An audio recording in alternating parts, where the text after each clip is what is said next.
قریش کی حکومت تھی، انہوں نے جو ہے وہ اپنی تصویریں، اپنے بت جو ہے وہ نصب کیے ہوئے تھے، وہ سارے آپ نے توڑے اور آپ عبادت میں مشغول ہو جاتے ہیں.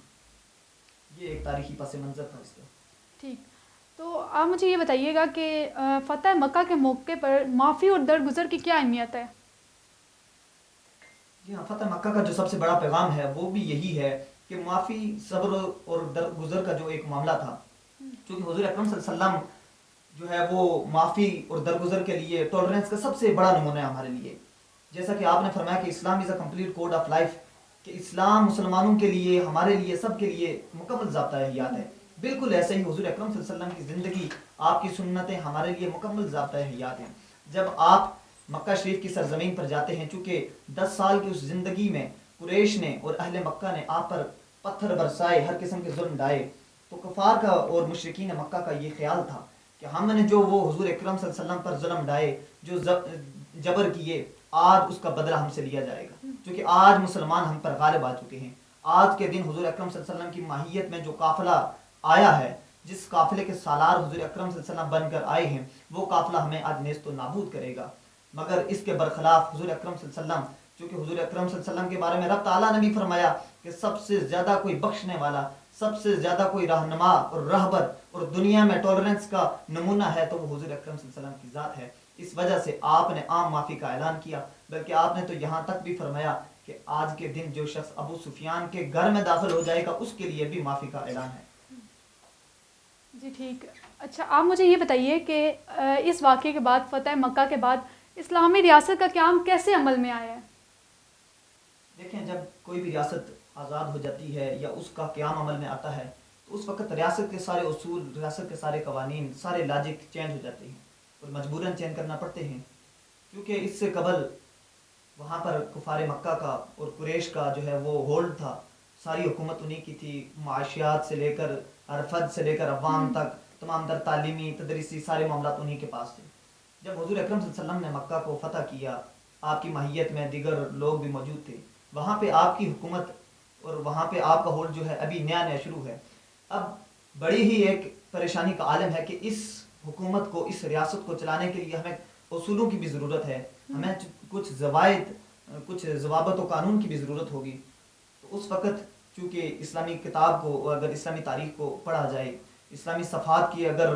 روشنی میں تاریخ اسلام کو بھی پڑھا جائے، تو یہ چیز واضح نظر آتی ہے کہ جتنے بھی لوگ تھے، چاہے وہ سرمایہ دار ہوں، چاہے وہ کاروباری ہوں، معاشی ہوں، معاشرت سے تعلق رکھتے ہوں، وہ سارے 3 ہی علاقے ایسے ہیں جہاں سے ان کا تعلق تھا. وہ حجاز کے علاقے ہیں، ان میں سے مکہ شریف بھی تھا، مدینہ شریف کی سرزمین کے لوگ بھی موجود تھے، اور تیسرے اہل حجاز کے لوگ تھے. یہ 3 علاقے ایسے تھے کہ جہاں کے لوگ ہر فن میں ماہر تھے. تو ان علاقوں کی جو نسل نو تھی، جب مسلمان وہاں پہ آباد ہوئے، انہوں نے اور ان کے بچوں نے، وہاں کے لوگوں نے جب نئے خاندان آباد ہونے شروع ہوئے، تو ان کی یہ محنت اور کاوش تھی کہ انہوں نے اس علاقے کی حکومت کو، معاشرت کو ایک اچھا حسن سلوک کا نمونہ بنایا. آج اگر تاریخ ان کی مثالیں دیتی ہے تو اس میں سب سے بڑا کردار نبی الملاحم، جن کو جنگوں کا جو ہے وہ سردار کہا جاتا ہے، مگر اس مقام پر انہوں نے ایک اچھا عفو درگزر کا مظاہرہ دکھایا اور مسلمان حکومت وہاں پہ قائم کی گئی. جیسا کہ آپ نے بتایا کہ مسلمانوں کو فتح مکہ سے قبل بہت ساری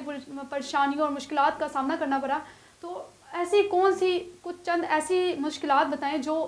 آپ کہہ سکتے ہیں کہ بہت بڑی مشکلات تھی جو فیس کرنی پڑی مسلمانوں کو فتح مکہ سے پہلے؟ مشکلات بتائیے مجھے. ہاں،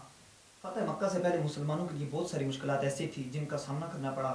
ظاہر ہے جب اسلامی ریاست نہیں ہوگی، جب اسلامی قوانین نہیں ہوں گے، اسلامک لاجک نہیں ہوں گے، تو اس وقت مسلمانوں کا وہاں پر رہنا بہت مشکل ہوتا ہے. تو حضور اکرم صلی اللہ علیہ وسلم کو جب صلح حدیبیہ کے بعد، جب آپ کے درمیان قریش مکہ اور جو ہے حضور اکرم صلی اللہ علیہ وسلم کے درمیان جب معاہدہ طے پایا تھا، اس وقت اس معاہدات میں یہ شکیں بھی موجود تھیں کہ اسلامی ریاست کا قیام ہوگا، وہاں پر مسلمانوں کو بھی تحفظ دیا جائے گا، وہاں کے جو آئین تھا اس آئین میں یہ چیزیں شامل کی گئی تھیں. مگر افسوس کے ساتھ یہ کہنا پڑ رہا ہے کہ اس کی جب خلاف ورزی کی گئی تو اس کے نتیجے میں یہ سارا عمل واقع ہوا. تو اس کے نتیجہ یہی تھا کہ جب مسلمان وہاں پہ آباد ہوئے، انہوں نے اپنی جو ہے اپنی مرضی کی تاریخ رقم کی، اپنی مرضی کی کتابیں، اپنی مرضی کا رہنا سہنا، خوشحال زندگی گزارنے کے لیے انہوں نے اپنا ایک اچھا کردار ادا کیا. صلح حدیبیہ کا آپ نے ذکر کیا، اس کے معاہدات پر عمل نہ کرنے کے بعد یہ ہوا کہ فتح مکہ کا یہ جو واقعہ یہ پیش آیا. فتح مکہ کے بعد مکہ مکرمہ میں لوگوں نے اسلام کیسے قبول کیا، مطلب اسلام کی طرف لوگ کیسے آئے، یہ ہمیں ذرا بتائیے گا۔ ہاں، فتح مکہ کے بعد جو لوگ تھے، لوگوں کا جوک در جوک اسلام کی طرف راغب ہونا، اسلام کو پسند کرنا، یہ ایک بڑی عجیب بات تھی، کیونکہ اپنے ہی دین کو چھوڑ کر کسی اور دین کی طرف منتقل ہو جانا یہ کوئی عجب کام تھا۔ کیونکہ حضور اکرم صلی اللہ علیہ وسلم کی عفو و درگزر کو دیکھ کر آپ صلی اللہ علیہ وسلم کو، جیسا کہ میں نے پہلے بھی بیان کیا کہ 10 سال کی زندگی اس سے قبل جو آپ نے مکہ شریف میں طائف کی گلیوں میں آپ پر قریش مکہ کی طرف سے پتھرا، تو وہاں پر آپ پر جو بھی ظلم کیے گئے اس دن یعنی فتح مکہ کے موقع پر آپ نے جب عام معافی کا اعلان کیا اور آپ نے جو خطبہ ارشاد فرمایا اس میں یہی تھا کہ آج کے دن تم پر کوئی ملامت نہیں، آج کے دن تم پر کوئی ظلم نہیں، کوئی بدلہ نہیں، یقیناً ہماری طرف سے بھی آپ کو معاف کر دیا گیا ہے اور رب تعالیٰ کی طرف سے بھی آپ کے لیے عام معافی کا اعلان ہے۔ اس عام معافی کے اعلان اور حضور اکرم صلی اللہ علیہ وسلم کی اس عفو درگزر کو دیکھ کر قریش مکہ بڑے متاثر ہوئے، ان کی یہ نفوس میں اور ان کے دل میں یہ بات پوشیدہ تھی کہ آج کے دن حضور اکرم صلی اللہ علیہ وسلم ہم سے شاید بدلہ ہی نہ لے لیں، کیونکہ حضور اکرم صلی اللہ علیہ وسلم نے کبھی کسی سے بدلہ نہ لیا۔ آپ نے جب طائف میں پتھر کھائے اس وقت بھی آپ نے لوگوں کو دعائیں دی، تو یہ ساری وہ چیزیں تھیں جن کو دیکھ کر قریش مکہ نے جوک در جوک اسلام کی طرف راغب ہوئے، اور حضور اکرم صلی اللہ علیہ وسلم جیسا ایک عظیم رہنما جو عرب و عجم میں آج بھی حکومت جمائے ہوئے ہے، ایسا رہنما آپ کو ملا جس کی ماہیت میں آج بھی ریاست مدینہ کا دستور قائم ہے، مکہ شریف سے لے کر پورے عرب و عجم میں آج وہی حکومت قائم ہے۔ جی، آپ مجھے یہ بتائیے گا کہ فتح مکہ کے بعد مسلمانوں کو سماجی اور اقتصادی زندگی میں، ان کی زندگی میں کیا فرق پڑا تھا؟ مطلب فتح مکہ جیسے آپ نے بتایا کہ اس کے بعد بہت ساری تبدیلیاں، لوگ اسلام میں داخل ہونے لگ گئے اور سارا ماحول بہت عمدہ ماحول ہو گیا، کیونکہ معافی درگزر کے بعد حضرت محمد صلی اللہ علیہ وسلم کی شخصیت سے منسلک لوگوں نے جو اسلام قبول کیا ان کی وجہ سے، تو وہ ساروں کی زندگی میں، ان سب لوگوں کی زندگی میں سماجی اور اقتصادی طور پر کیا چینجز آئے تھے، یہ بتائیں۔ سماجی اور اقتصادی طور پر اگر تاریخ کو دیکھا جائے تو اس وقت جو نو مسلم تھے اور جو نئے مہاجر تھے، جو اپنی 10 سالہ زندگی کو چھوڑ کر، دیکھیں کہ جب بھی کوئی شخص اپنے گھر کو خیر آباد کہتا ہے، اپنے گھر کو ویران کر کے کسی اور بستی میں، کسی اور شہر میں آباد ہو جاتا ہے، تو اس وقت جب 10 سال کی زندگی گزارنے کے بعد جب وہ واپس گھر پلٹتا ہے تو اس وقت خوشی کا عالم کیا ہوتا ہے یہ آپ بھی بہتر جانتے ہیں۔ تو اس وقت جب 10 سال کی زندگی کے بعد جب آپ کی ماہیت میں قریش مکہ کو مسلمان کرنے کے بعد جوک در جوک جب لوگ اسلام کی طرف آ رہے تھے، اس کے بعد جب آپ واپس مکہ شریف کی سرزمین پر جاتے ہیں، اس وقت ملک کو اور اس ریاست کو قائم کرنے کے لیے، اس ملک کو چلانے کے لیے اقتصادی، معاشی، معاشرتی ہر قسم کی مسائل اور پریشانیاں لاحق تھیں۔ اس وقت یہ جو اس پہلے یعنی کہ فتح مکہ سے پہلے جو اس ریاست کو چلانے والے تھے، جو اس ملک کو چلانے والے تھے، ان میں سے زیادہ تر لوگ جو ہے وہ اہل حجاز میں سے تھے۔ اب اہل حجاز جب وہ ان کے لوگوں نے اسلام تو قبول کرنا شروع کر دیا، جب وہ اسلام کی طرف راغب ہونا شروع ہو گئے تو انہوں نے دیکھا کہ اب ہمارا گزارا نہیں ہے مسلمان ہونے کے بغیر۔ جب ان کا سالار ابو سفیان وہ بھی اسلام لانے پر مجبور ہو چکا، ابو سفیان نے جب دیکھا کہ حضور اکرم صلی اللہ علیہ وسلم اس قدر مہربان ہیں، آپ نے عام معافی کا اعلان بھی کر دیا، وہ حضور اکرم صلی اللہ علیہ وسلم کے چچا حضرت ابن عباس کے جو ہے وہ پاس حاضر ہو جاتا ہے اور ان کے پاس پناہ لے لیتا ہے۔ ابو سفیان جو ہے وہ حضرت ابن عباس سے عرض کرتا ہے کہ آج کے دن آپ کے جو ہے وہ صاحبزادے نے، آپ کے بھتیجے نے، جس پر سب کو فخر ہے، وہ عام معافی کا اعلان کر رہے ہیں، تو آج کے دن اگر مجھے معاف کر دیا جائے، کیونکہ اس کے دل میں بھی یہ خیال تھا کہ جس قدر ہم نے ظلم کیا، آج ان تمام ظلم کا، اس ستم کا ہم سے بدلہ لیا جائے گا۔ تو ابو سفیان جب حضرت ابن عباس کے پاس حاضر ہو جاتا ہے تو حضرت ابن عباس جب حضور اکرم صلی اللہ علیہ وسلم کو عرض کرتے ہیں کہ اے حضور، اے قائد، اے سالار مکہ،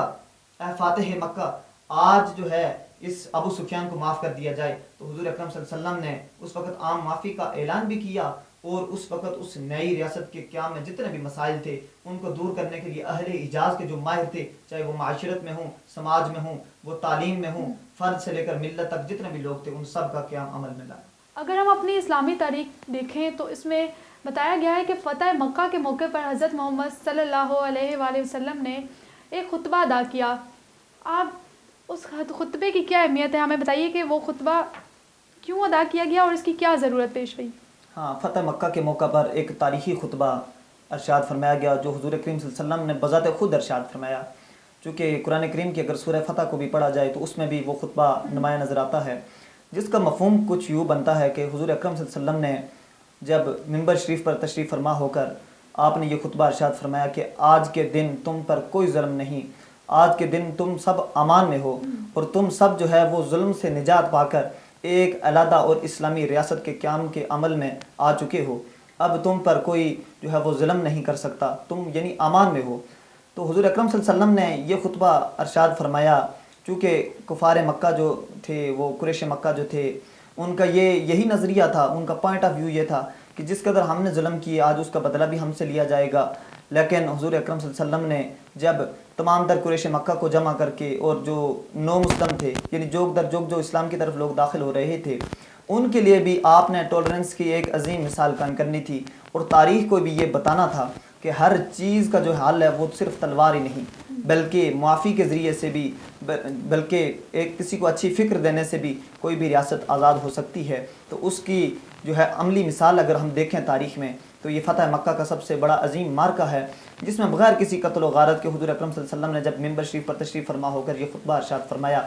اس خطبے کا ہی وہ نتیجہ تھا کہ جس کے نتیجے میں کئی جو ہے وہ نو مسلم وجود میں آئے، لوگوں نے اپنے اولاد کو، اپنے والدین کو، اپنے تمام تر مال اسباب کو ترجیح نہیں دی، بلکہ آپ نے حضور اکرم صلی اللہ علیہ وسلم کے ساتھ محبت کا مظاہرہ کرتے ہوئے، حضور اکرم صلی اللہ علیہ وسلم کے ساتھ شفقت کا مظاہرہ کرتے ہوئے آپ کے اس جو ہے نبوت کا بھی جو ہے وہ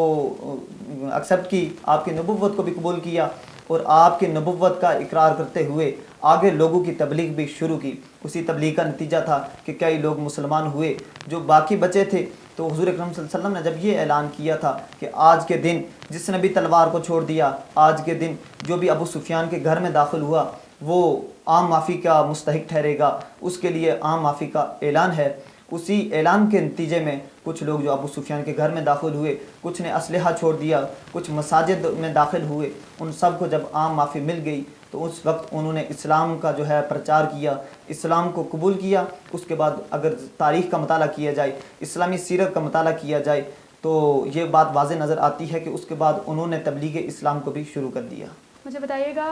حضرت محمد صلی اللہ علیہ وآلہ وسلم نے فتح مکہ کے موقع پر مخالفین کے ساتھ کیسا سلوک کیا؟ فتح مکہ کے موقع پر مخالفین کے ساتھ جو حضور اکرم صلی اللہ علیہ وسلم کا سلوک تھا وہ انتہائی جانبدار اور انتہائی فکر والا تھا. اگر دیکھا جائے تو آج کی اس معاشرت میں جب انسان کے پاس نہ صبر ہے اور ریونج پہ وہ فوراً اترتا ہے، آج اگر کسی کی ایک سوئی برابر بھی نقصان کر دیا جائے تو وہ واپس پتھر سے یعنی ہمارا نقصان کرتا ہے، جس کو اینٹ کا جواب پتھر سے کہتے ہیں. تو حضور اکرم صلی اللہ علیہ وسلم نے اس وقت جو ہمیں پیغام دیا تھا، چونکہ اس وقت اسلامی تاریخ کا یہ سب سے بڑا مرکہ تھا، اور اس میں پیغام بھی جو بھی دینا تھا وہ کوئی چھوٹا پیغام نہ تھا بلکہ انسانیت کے لیے اور قیامت تک آنے والے مسلمانوں کے لیے بہت بڑا پیغام تھا. تو آپ نے اس وقت جو ہے عام معافی کا بھی اعلان کیا، اور کفار مکہ کو کوئی ان سے بدلہ نہ لیا، کوئی ان سے اجرت نہ لی، جو وہ تبلیغ کرتے رہے اس پر بھی ان کو بغیر کسی اجرت کے حضور اکرم صلی اللہ علیہ وسلم نے باقاعدہ احادیث مبارکہ میں موجود ہے کہ حضور اکرم صلی اللہ علیہ وسلم نے فرمایا کہ آج کے دن میں تم سے کسی اجرت کا مطالبہ نہیں کرتا، آج کے دن میں تم سے کسی جو ہے زر کا، مال کا، متاع کا مطالبہ نہیں کرتا، بلکہ میرا مقصد یہی تھا کہ ہم مسلمان اپنی حقیقی آزادی سے جی سکیں، اور مکہ شریف کے اندر جو بت قائم کیے گئے ہیں، جو تصویریں پوست کی گئی تھی، ان تصویروں کا کلا کما کرنا وہ ہمارا مقصد تھا. حضور اکرم صلی اللہ علیہ وسلم جب جیسے ہی مکہ شریف کے سرزمین پہ داخل ہوتے ہیں، سب سے پہلا کام جو آپ کا تھا وہ آپ نے یہی کیا کہ آپ نے تمام تر بتوں کو مسمار کیا اپنے ہی تیر کے ساتھ. یہ بھی ایک پیغام ہے کہ اپنے ہی تیر کے ساتھ آپ نے ان بتوں کو مسمار کیا، آپ نے کسی اور کو یہ نہیں کہا، کیونکہ حضور اکرم صلی اللہ علیہ وسلم یہ بات سمجھتے تھے کہ ہمارا خدا ایک ہے، ہمارا قرآن ایک ہے، اور میں خود نبوت کا جو ہے وہ تاج ہوں، نبوت کا سردار ہوں. اس پیغام کو عام کرنے کے لیے آپ نے تمام تر بتوں کا کلا کما کیا، اور آخری دروازے سے جب آپ باہر نکلتے ہیں تو یہ پیغام دیتے ہیں کہ آج کے دن تمام مسلمانوں کے لیے عام معافی کا دن ہے، جو بھی پناہ پائے گا وہ ہمیشہ امان میں رہے گا. جی اچھا، آپ مجھے یہ بتائیے گا کہ آج کے مسلمانوں کے لیے فتح مکہ سے کیا پیغام ملتا ہے؟ مطلب کیا رزلٹ تھا؟ اس کا رزلٹ تو چلو ہم نے دیکھ لیا، لوگوں کے لیے اس کا کیا پیغام ہے فتح مکہ کا؟ فتح مکہ کے موقع پر دیکھیں، کوئی بھی کھیل کھیلا جاتا ہے، کوئی بھی امتحان قائم ہوتا ہے، سارا جو ہے نتیجہ اس کا رزلٹ پہ ہوتا ہے، اس کے انتظار بھی رزلٹ کی ہی ہوتی ہے کہ کیا رزلٹ آنا ہے. تو اس کا بھی فتح مکہ کا جو رزلٹ ہے، جو نتیجہ ہے، وہ یہی ہے کہ حضور اکرم صلی اللہ علیہ وسلم نے عام معافی کا اعلان کیا. سب سے بڑا یہ نتیجہ اس کو یہی سمجھا جاتا ہے، جس وجہ سے حضور اکرم صلی اللہ علیہ وسلم کی یہ فتح مکہ کا پیغام آج سیرت کی کتابوں میں موجود ہے. چاہے وہ درس نظامی ہو، جو عالم بننے والے ہیں وہ اس کو بہتر جانتے ہیں، چاہے وہ اسکول کی کتابیں ہوں، ہر نصاب میں، ہر کتاب میں اگر فتح مکہ کا جو ہے پیغام وہ جا رہا ہے، اس کا سب سے بڑا نتیجہ یہی ہے، اس کا سب سے بڑا جو ہے وہ سبب یہی ہے کہ فتح مکہ کے موقع پر حضور اکرم صلی اللہ علیہ وسلم نے صرف اپنوں ہی سے نہیں بلکہ غیروں کے لیے بھی عام معافی کا اعلان کیا. حضور اکرم صلی اللہ علیہ وسلم نے جو ہے ایک عظیم مظاہرے کا جو ہے وہ اعلان کیا اور مسلمانوں کے سامنے معاشرت قائم کرنے کے لیے آپ نے ایک اچھا پیغام دیا کہ جب بھی کسی معاشرے کو قائم کیا جاتا ہے تو ہر وقت ہر فرد سے بدلہ نہیں لیا جاتا، بلکہ کچھ افراد ایسے ہوتے ہیں جن کو اپنی امان میں رکھ کر ان کو جو ہے دین پڑھایا جاتا ہے، ان کو اپنا عقائد سکھائے جاتے ہیں، اور ان کو جو ہے وہ اسلامی ریاست کے اصول سکھائے جائیں تو وہ یقیناً ایک اچھی ریاست قائم کر سکتے ہیں. جی، آخر میں مجھے یہ بتائیے گا کہ فتح مکہ کے موقع پر مسلمانوں کی کتنی تعداد تھی اور مخالفین کی کتنی تعداد تھی، اور مسلمانوں اور مخالفین کا کیا نقصان ہوا؟ فتح مکہ کے موقع پر مسلمان جب حضور اکرم صلی اللہ علیہ وسلم کی ماہیت میں صلح حدیبیہ کے موقع پر جب آپ گھر سے نکلتے ہیں تو اس وقت جو تعداد تھی وہ تاریخ کی کتابوں میں مختلف تردد کے ساتھ اگر دیکھا جائے تو وہ تقریباً 7,000 بنتی ہے. جب آپ اس 7,000 کی تعداد کو قافلہ سالار حضور اکرم صلی اللہ علیہ وسلم خود بنتے ہیں، وہ اس قافلے کو لے کر اہل مکہ کی طرف نکلتے ہیں، تو یہ قافلہ جب 9 میل کے فاصلے پر ابھی ہوتا ہے مکہ شریف سے، تو اس وقت یہ قافلہ لوگوں کے جوگ در جوگ شامل ہونے کی وجہ سے یہ قافلہ تقریباً 10,000 کے فگرز تک پہنچ جاتا ہے. جب دوسری طرف اس کے مقابلے میں اگر دیکھا جائے کہ مخالفین اور اہل قریش کی تعداد، تو وہ تاریخ کی کتابوں میں جو لکھا ہے وہ لامحدود تھی، یعنی اتنی زیادہ ان کی تعداد تھی چونکہ وہ ان کا آبائی علاقہ بھی تھا، ان کی جائے پناہ بھی تھی، چونکہ جس علاقے میں جو لوگ رہتے ہیں وہ اکثریت میں زیادہ ہوتے ہیں. اس وجہ سے مخالفین کی تعداد جو ہے وہ انکاؤنٹیبل تھی، لیکن مسلمان اس میں 10,000 کے قریب تھے. تو اس کا جو دوسرا پوائنٹ تھا آپ کا کہ اس میں مسلمانوں کا نقصان کتنا ہوا، تو تاریخ کی کتابوں میں بھی یہ بات بھی واضح نظر آتی ہے کہ مسلمان صرف 2 ہی جو ہے وہ شہید ہوئے، اور اس کے مقابلے میں کفار اور اہل قریش جو تھے وہ تاریخ کی کتابوں کے مطابق 17 تھے، وہ 17 لوگ تھے جو مارے گئے، اور مسلمانوں کی صرف 2 ہی شہادتیں تھیں. چونکہ یہ کوئی جنگ کا اعلان نہیں تھا اور یہ اس کا مقصد بھی کوئی جنگ کرنا نہیں تھا. حضور اکرم صلی اللہ علیہ وسلم جب گھر سے جاتے ہیں تو آپ واضح یہ اعلان کرتے ہیں کہ آج کے دن ہمارا جو آبجیکٹ ہے وہ یہی ہے کہ ہم زیارت حرمین کے بعد، زیارت مکہ شریف کے بعد واپس لوٹ آئیں گے، اور جو آپ کی طرف سے جو معاہدے کی خلاف ورزی کی گئی اس پر ہم بات چیت کر کے واپس لوٹ آئیں گے. اس میں کوئی جنگ کا اعلان نہیں تھا، اس وجہ سے نقصان بھی کم ہوا، مگر مسلمانوں کو بغیر کسی جنگ کے فتح مل جانا یہ کسی عظیم مارکے سے کم نہیں. اسلامی تاریخ دیکھی جائے تو معافی اور درگزر سے بھری پڑی ہے. حضرت آدم سے لے کر حضرت محمد صلی اللہ علیہ وآلہ وسلم تک ہر کسی نے معافی اور درگزر سے کام لیا. ہمیں فتح مکہ سے یہ سبق ملتا ہے کہ ہمیں جتنی بھی بڑی غلطی ہو معاف کر دینا چاہیے. ہمارے ساتھ فتح مکہ پہ بات کرنے کے لیے موجود تھے راجہ ثقلین صبور جیلانی صاحب، بہت شکریہ آپ کا. مزید ایسے ہی پروگرام اسلام کا سفر دیکھنے کے لیے ہمارے ساتھ جڑے رہیے. بہت شکریہ. اللہ حافظ.